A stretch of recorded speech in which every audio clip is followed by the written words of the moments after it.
Saudara, dari turnamen tenis WTA Chennai Open 2025, petenis nasional Janice Chen sukses kawinkan gelar juara tunggal dan ganda. Taklukan wakil Australia di final tunggal, Janice juga angkat trofi bersama kompatriotnya Adila Suciadi di sektor ganda.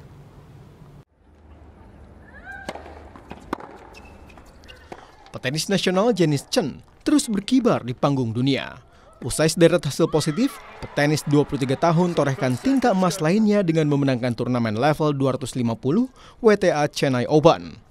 Menantang petenis Australia Kimberly Birrell, Janice tak gentar. Servis tajam dan pengembalian akurat membuat Janice tak kesulitan untuk memenangkan laga 2 set langsung 6-4 dan 6-3. Ini jadi gelar perdana Janice di turnamen level 250 WTA. Kiprah manis Janice disempurnakan dengan gelar juara di sektor ganda. Berpasangan dengan kompatriot sekaligus seniornya Adila Suciadi, Janice tampil apik di laga pamungkas.